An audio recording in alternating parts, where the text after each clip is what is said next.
যে খবরের দিকে নজর রাখবো, সংসদে হানাদারিতে সেখানে একজন এখনো পর্যন্ত পলাতক, অভিযুক্ত ললিত ঝা পলাতক এবং তার লাস্ট লোকেশন দেখাচ্ছে রাজস্থান। দিল্লি পুলিশের দুটি সেল এই মুহূর্তে কিন্তু গোটা বিষয়ে তদন্ত করছে। এখনো পর্যন্ত এই ঘটনার পরিপ্রেক্ষিতে 5 জনকে গ্রেফতার করা হয়েছে।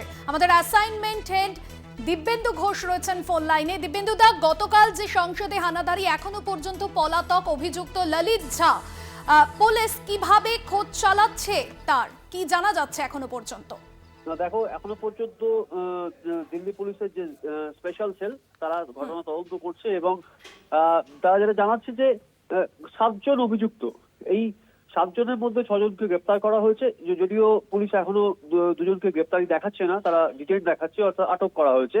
ভিকি এবং তার স্ত্রী, তাদের আটক করে পার্লামেন্ট স্ট্রিট থানাতে জিজ্ঞাসাবাদ করা হচ্ছে এবং যাকে এখনো পর্যন্ত পুলিশ ধরতে পারেনি, ললিত ঝা, যার গুরুগ্রামে বাড়িতে কিন্তু গোটা প্ল্যানটা হয়েছিল, যেটা পুলিশ বলছে যে এই যে 7 জন, তাদের কিন্তু আলাপ হয়েছিল সোশ্যাল মিডিয়াতে এবং তারপরে তারা এই যে ঘটনাটা গতকাল যেটা সংসদে ঘটেছে সেটা করার জন্য তারা কিন্তু প্ল্যান করেছিল গুরুগ্রামে ললিত ঝার বাড়িতে।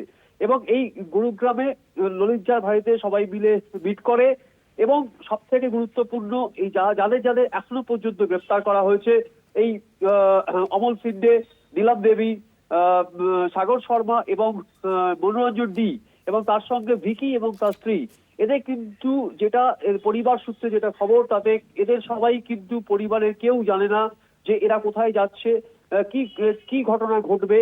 এবং গতকাল ঘটনা ঘটার পর তাদের কিন্তু কাছে এটা পরিষ্কার হয় যে এই ধরনের একটা ঘটনা ঘটেছে এবং তাদের বাড়ির যে সদস্য এই ঘটনার সঙ্গে যুক্ত।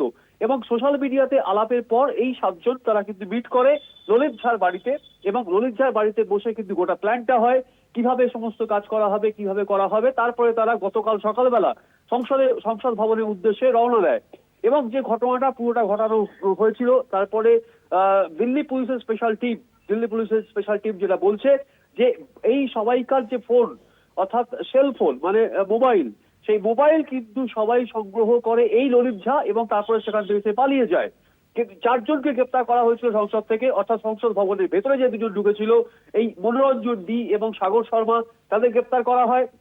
তাদের আমরা সেই ছবি দেখেছি কলকাতা টিভির পর্দাতে, যে সংসদ ভবনের ভেতরে তাদের ধরে ফেলা হয় এবং সমস্ত সাংসদ মিলে তাদের কিন্তু উত্তম মধ্যম দেয় এবং তারপরে তাদের পুলিশের হাতে তুলে দেওয়া হয়। এবং বাইরে থেকে, সংসদ ভবনের বাইরে যে বিক্ষোভ দেখানো হচ্ছিল এবং এই যে স্মোক ক্যান, যে ক্যান দিয়ে এই হলুদ যে ধোঁয়া ছড়িয়ে দেওয়া হয়েছিল সংসদ ভবনের ভেতরে এবং বাইরে, তারপরে কিন্তু এই 2 জনকে নীলাম দেবী এবং অমল সিদ্ধি তাদেরও গ্রেপ্তার করা হয়। কিন্তু ললিত ঝার খোঁজে এখন পুলিশ তল্লাশি চালাচ্ছে। ললিত ঝা এখনো পর্যন্ত ফেরার, কিন্তু ললিত ঝা গুরুগ্রাম নয়, তার কিন্তু যে সেলফ লোকেশন সেটা দেখা যাচ্ছে রাজস্থান। দিল্লি পুলিশের 2টো স্পেশাল টিম তারা কিন্তু ইতিমধ্যে সেখানে রওনা দিয়েছে এবং ললিত ঝার খোঁজে কিন্তু এক চিরুনি তল্লাশি চলছে। ধন্যবাদ দিব্যেন্দু দা।